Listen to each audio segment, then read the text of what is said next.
Hello, good morning. Ito, bibili tayo ng drinks. Kakatapos lang natin maglakad ng 20 minutes. Hanap tayo ng tambayan dito sa park. Medyo sinisipon pa rin ako Medyo nararamdaman ko parang meron pa rin bumabara sa lalamunan ko. So tambay tayo ngayon muna dito sa park.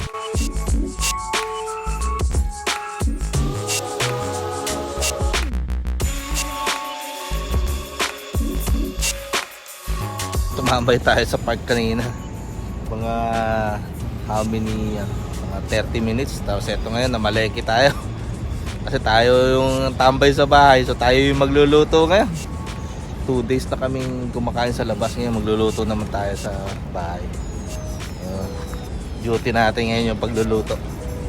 Kasi mamaya aalis ako. Punta tayo sa ating colleague para celebrate yung kanyang promotion.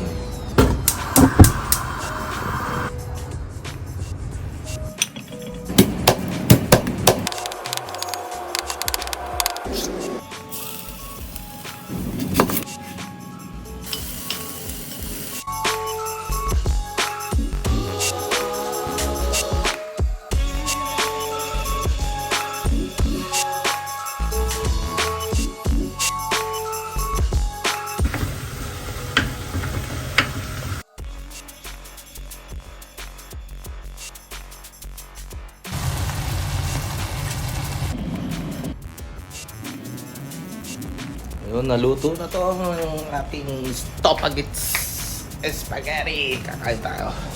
Spaghetti natin. Ito, meron tayong leftover na lumpiang Shanghai, tinapay. Ito na yung spaghetti natin. Tikpan natin to. Tikpan natin kung masarap. Ako. May melting cheese. Lagyan ko lang cheese.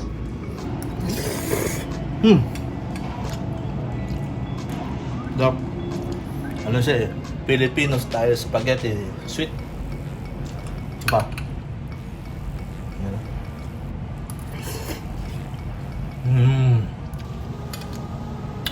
Mamma mia! Meron tayong soft drinks. Ito natin.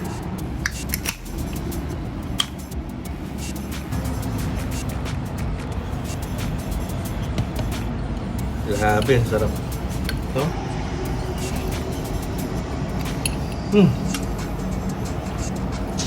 Na-transport nila yung malaking crane. Laki yan.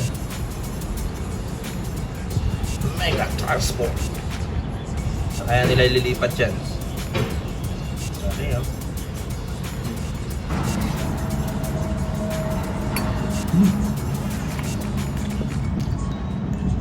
Sabi ata ng luto ko ngayon. Nilagyan ko lang siya ng minced meat. Tapos mushroom, sibuyas, bawang, yun lang, paminta. Wala na, yun lang. Tapos cheese.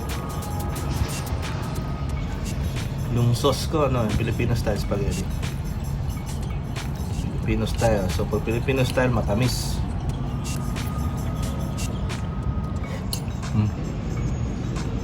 Lapit na. Lapit na nila malipat na. Laki, no? May isang nagmamaneuver may isang boat na nagmamaneuver. Siya yung nagpupus para lumiko yung yung malaking crane. Galing, no? Ganyan yan. Pati yung mga may napanood akong ganyan yung mga nasa oil rig. Yung mga nasa oil rig na tinatransport nila yung malalaki. Pala yun, naka-floating pala yun. Ang galing, parang may humihila lang sa kanya, hinihila siya. Hinihila ng malaking barko. From Korea yata yun, tapos dinala nila sa Norway. Hila-hila nila yung yung parang ginagamit sa oil rig. Nalimutan ko anong tawag. Basta parang ganyan din, parang malaking crane din. Pero siya parang siya, patong-patong. Ginagamit nila sa pang drill.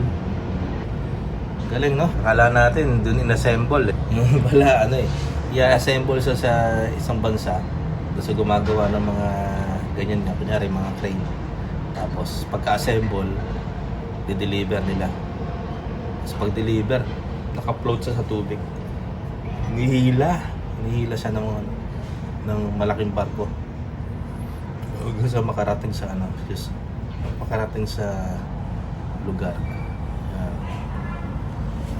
Yun, malapit na oh. Malapit na niya. Siguro dadalik siya doon sa gilid kasi maraming gumagawa doon. Yan, naubos ko na. Tapos naliligo na tayo. Ligo. Tapos tulog. Yun lang.